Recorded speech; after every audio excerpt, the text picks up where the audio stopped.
자연 선택과 생물의 진화를 보자. 진화, 생물이 오랜 시간 환경에 적응하면서 몸의 구조나 특성이 변화하는 현상입니다. 진화의 결과 다양한 생물이 나타난다. 자, 진화는 진보가 아니다. 오랜 시간 걸친 변화가 진화하고요.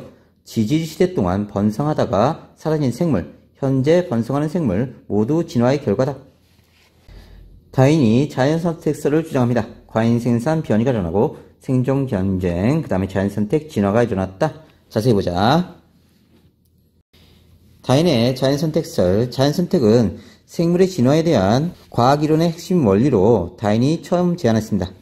자연선택에 의한 진화 과정, 다양한 변이가 있는 개체들 중에 환경에 적응한 개체가 살아남아서 자손을 남긴다, 자연선택된다.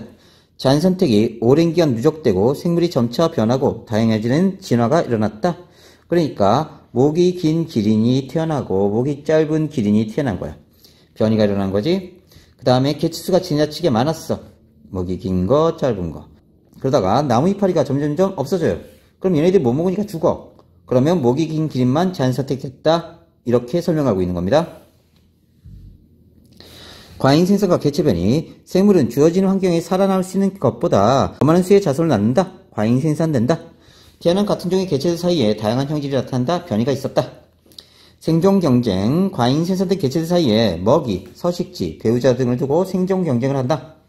자연선택, 다양한 변이를 가진 개체 중에 환경에 적응한 개체가 생존경쟁에서 살아남아서 더 많은 자손을 남기게 되고요. 집단에서 환경 적응에 유리한 형질을 가진 개체 비율이 높아집니다. 이때 형질이라는 건 생물이 가진 특성이다. 진화는 자연선택 과정이 오랫동안 누적되면서 진화가 일어났다. 그래서 전체 과정 다 외우셔야 됩니다. 자연선택설로 설명하는 기린의 진화. 많은 수의 기린이 태어납니다. 목 길이도 다양했어요. 과잉 생산됐고 변이가 있었다. 생존에 유리한 목이 긴 기린이 자손을 남깁니다. 생존 경쟁하고 자연선택됐고요. 오랜 기간 누적되면서 기린의 목 길이가 길어졌다. 그러면서 진화했다. 한계점은 변이가 나타나는 원인하고 부모의 형질이 자손에게 어떻게 유전되는지 설명할 수가 없었어요. 왜냐하면 다윈이 자연선택설을 발표하던 당시에는 유전의 원리가 알려지지 않아서 그래요. 라마르크의 용 불용설. 이건 용 사용하다, 불용 사용하지 않는다. 이런 설인데요. 많이 사용하는 기관은 발달해서 다음 세대에 전해지지만 사용하지 않는 기관은 퇴화된다. 진화과정, 높은 곳에 있는 나뭇잎을 따먹기 위해 목을 계속 사용한 결과 기린의 목이 길어졌다. 이렇게 주장한 거예요. 한계점은 후천적으로 얻은 형질은 유전되지 않는다. 그러니까 내가 운동을 해서 팔이 입덧이만해졌어. 오, 팔이 엄청 두꺼워졌어. 그런데 자손이 태어나자마자 팔이 똑같이 두꺼워지느냐? 아니다. 후천적으로 얻은 형질은 유전되지 않는다. 의인은 환경에 의해 생물에 변할 수 있다는 진화론의 핵심을 도출했다. 하지만 현재는 인정받지 않는다. 이렇게 생각하시면 됩니다. 다윈의 진화론이 과학과 사회에 준 영향, 근대 유럽인의 세계관을 바꿔버립니다. 오늘날까지 과학, 사회 여러분에 영향을 주는데 생명과학의 이론적 기반을 제시합니다. 다윈의 진화론 발표 전에는 생물은 변하지 않는다고 생각했지만 발표 후에는 생물은 자연선택을 통해 진화한다고 생각했어요. 진화의 관점에서 생물의 유형관계를 파악하고요. 유전학, 사회생물학, 분자생물학 등 학문이 발전합니다. 사회생물학은 인간을 비롯한 개미, 벌, 고릴라 등 사회생활을 하는 동물의 행동을 진화 관점에서 이해하고 해석하는 학문이다. 사회, 개인 기업 간 경쟁을 기반으로 하는 자본주의가 발달하고요. 사회 국가 간에도 생존 경쟁이 일어나 적합한 것이 살아남게 되므로 인간 또는 국가 간에도 불평등은 자연스러운 일이라는 생각을 가지게 됐고요. 사회 지인화론이 대두됩니다. 제국주의가 출현하고 식민지배의 정당화에 악용됩니다. 인간과 동물 심리를 진화의 관점에서 설명하는 진화심리학이 등장하고요. 철학, 정치학, 경제학, 문학 등 다양한 분야에 영향을 주게 됩니다. 변이와 자연선택에 의한 생물의 진화. 변이와 자연선택에 의한 생물의 진화는 환경 적응에 유리한 변이를 가진 개체가 생존하고 자손을 남기게 되고 자연선택 과정이 오랜 시간 반복되면서 생물의 진화가 일어난다. 진화는 그런데 한 개체의 변화가 아니에요. 집단 내 특정 유전자를 가진 개체의 부일이 변하는 건데 이걸 진화라고 합니다. 한 개체의 유전자는 평생 변화가 없어요. 집단 수준의 관찰 가능하다. 자, 시 보자. 자, 물고기가 있었어. 자, 유전자가 얘가 라지 A, 스몰 a, 라지 A, 라지 A, 라지 A, 스몰 a, 스몰 a, 스몰 a 이렇게 있었는데 자, 얘가 환경에 유리했고 얘가 점점점 잡혀 먹힌 거야. 그러면 점점점 이제 개체 비율이 스몰 a를 가진 비율이 점점점 높아지는 거지. 이러면서 진화하게 된다. 자, 집단 수준에서 관찰한다. 이렇게 생각하시면 됩니다. 변이와 진화. 변이는 같은 종의 개체들 사이 나타나는 형태, 습성, 기능, 형질 차이야. 자, 키가 큰 사람도 있고 키가 작은 사람이 있지, 그지? 그러면 먹을 게 풍부할 때는 힘센 놈이 유리해. 그래서 얘가 점점점 자손을 많이 남기니까 키가 커져. 근데 먹을 게 적을 때는 얘가 자꾸 죽는다고. 그래서 키가 작은 놈이 자연 선택되는 거야. 진화의 원동력, 일반적으로 유전적 변이를 의미한다. 유전적 변이, 개체의 유전자 차이로 나타나고요. 유전 정보의 차이입니다. 형질이 자손에게 유전돼서 진화의 원동력이 돼요. 앵무새 깃털색이 다양한 거, 무당벌레 겉날개 색깔. 자, 무늬 등이 개체마다 다르다. 달팽이 껍질, 무늬, 색깔, 나선방이 개체마다 다르다. 비유전적 변이, 환경 영향으로 나타납니다. 형질이 자손에게 유전되지 않아요. 훈련으로 발달된 사람의 근육. 자, 아무리 근육이 잘 발달된 사람도 아기가 태어나면 근육이 붙어있지 않습니다. 다음, 카렌족 여인들은 어릴 적부터 여러 개의 링을 목에 걸고 생활해. 목이 길어져.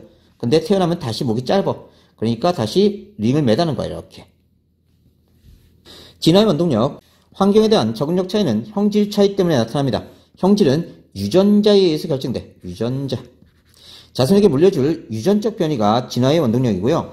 유전적 변이가 많을수록 급격한 환경 변화에 살아남을 확률이 높아. 유전적 변이가 나타나는 까닭은 유전적 변이는 오랫동안 축적된 돌연 변이와 유성 생식 과정에서 생식세포 분열에 의한 다양한 유전자 조합으로 발생합니다. 변이가 나타나는 과정, 개체가 가진 유전자 차이에 따라 합성되는 단백질의 종류와 양이 달라지고 그에 따라 형질 차이가 나타난다. 완두꽃 꽃색 변이, 자주색꽃 유전자와 흰색꽃 유전자가 있었어. 얘는 자색 색소를 많이 만드는 애이고요. 얘는 자색 색소를 만들지 못하는 애들. 그래서 이렇게 변이가 나타난다. 돌연변이, DNA 유전자의 변화가 생긴 겁니다. 부모에게 없던 형질이 자손에게 나타나는 것으로 돌연변이는 새로운 유전자를 만들어 자손에게 유전됩니다. 붉은색 딱정벌레 물이 자손 중에 초록색 딱정벌레가 하나 나타난 거야. 자, 새로운 변이가 출현했죠.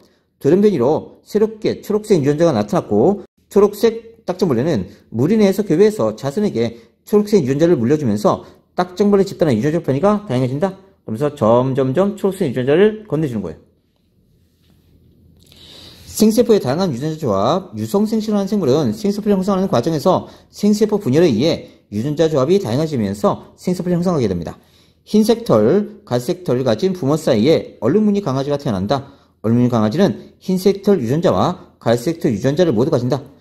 얼룩무늬 강아지는 자손에게 흰색 털 유전자와 갈색 털 유전자를 물려줄 수 있고요. 새들을 거듭하면서 자손의 유전자 조합이 다양해지면서 변이가 다양해진다. 우리 생세포를 형성할 때 어떻게 되냐면 여기 라지 A라는 유전자를 가지고 있고 여기 스몰 a를 가진 유전자가 있다고 하자. 이 염색체는 하나는 아버지부터 하나는 어머니부터 온 겁니다. 그럼 얘가 자기를 복제해요. 라지 A, 라지 A. 여기도 스몰 a, 스몰 a. 자, 그 다음에 자 얘네가 자 감수 제일분을 거치면서 라지 A가 이쪽으로 가고요. 여기가 스몰 a가 이쪽으로 갑니다. 그 다음에 또 한 번 분열을 해요.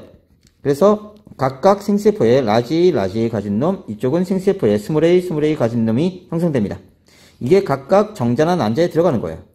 그러니까 부모의 형질 중에 부모의 유전자 중에 하나만 가집니다. 스몰 A를 갖거나 라지 A를 갖거나 둘 중에 하나예요. 그리고 얘네가 다시 조합이 됩니다. 엄마가 스몰 A를 주고 아빠가 라지 A를 주면 라지 A 스몰 A 조합이 되고요. 엄마가 라지 A를 주고 아빠가 스몰 A를 주면 라지 A 스몰 A 조합이 나타나. 이렇게 생세포를 형성하면서 다시 유성생식을 하고 유전자 조합이 다양해지게 됩니다. 자, 만약 학교에서 이걸 다루면 자세히 하고요. 안 다루면 지금 일단 개념만 익혀두세요. 자, 유전자 조합이 다양한 생세포, 사람의 체세포는 부모에게 물려받은 염색체가 쌍을 이룹니다. 생세포 분열 과정에서 상동염색체가 분리되고 각기 다른 생세포로 들어가요. 사람의 상동염색체는 23쌍입니다. 암수 생세포의 유전자 조합은 2에 23승까지가 된다. 원소인지 보자. 자, 아빠가 2n은 46이에요. 엄마가 역시 2n은 46이야. 자, 그런데 아기한테 나의 유전자는 너무 소중하니까 다 줄 거야 하면 얘는 4에는 92가 되면서 죽어. 그러면 안 되지, 그지? 그러면 아빠가 자기 정자에다가 n은 23, 절반만 넣어줍니다. 그리고 엄마도 난자에 n은 23을 넣어줘요. 그러면 얘는 합쳐져서 2n은 46이 되는 거야. 이때 이런 생세포를 형성할 때 우리가 23쌍을 가지고 있어. 23쌍. 그러면 자, 한 쌍당 얘가 이렇게 들어갈 수도 있고 이렇게 들어갈 수도 있고 각각 생세포에, 또는 얘가 일로 들어갈 수도 있고 얘가 일로 들어갈 수도 있어. 그러면 자, 요 한 쌍당 두 개의 경우의 수가 생기는 거야. 그런데 그러면 23쌍이니까 두 개의 23쌍 23승의 조합이 나타나는 거지. 그래서 생세포를 형성할 때 염색체가 각기 다른 생세포 들어가는데 어느 쪽으로 들어갈지 몰라. 얘가 일로 들어갈 수도 있고 일로 들어갈 수도 있고 얘가 일로 들어갈 수도 있고 얘가 일로 들어갈 수도 있고. 그래서 하나당 경우의 수가 두 가지니까 2의 23승계의 조합이 나타난다는 뜻이야. 다시 보자. 만일 얘하고 얘가 있고 또 다른 염색체가 있어. 그러면 생세포를 형성할 때 얘가 이쪽에 들어갈 수도 있고 이쪽에 들어갈 수도 있고 얘가 이쪽에 들어갈 수도 있고 이쪽에 들어갈 수도 있어. 그지? 그러면 여기 경우의 수가 두 가지지. 그지? 한 쌍당. 그러면 두 개 있으면 2의 2승일 거야. 세 쌍 있으면 2의 3승이 되고, 이게 쭈르륵 해서 23쌍이 있다고. 그러면 2의 23승계의 조합이 나타난다는 뜻이야. 자연선택과 진화, 핀치부리의 자연선택. 다양한 변이를 가지는 한 종의 핀치새가 자, 갈라파고스 군도의 여러 섬에 적응합니다. 환경에 유리한 변이를 가진 핀치가 자연선택되고요. 오랜 시간 반복되면 각 섬에 사는 핀치의 종류가 달라져요.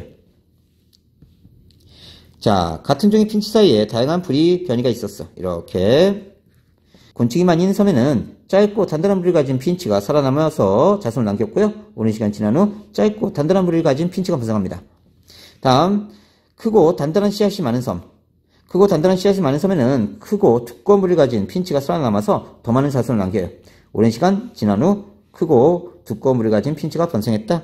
그래서 섬마다 환경이 다 틀립니다. 그래서 부리의 모양이 뾰족해지기도 하고 두꺼워지기도 하고 이렇게 된다는 뜻이에요. 각 섬의 먹이 환경에 적합한 부리를 가진 핀치가 잘 선택되었고요. 같은 종의 핀치라도 오랜 시간 다른 먹이 환경에 적응해서 서로 다른 부리 모양을 가진 종으로 진화하게 되었다. 현재 갈라파고스 군도에 부리 모양이 조금씩 다른 14종의 핀치가 살고 있다. 나방의 자연 선택과 진화.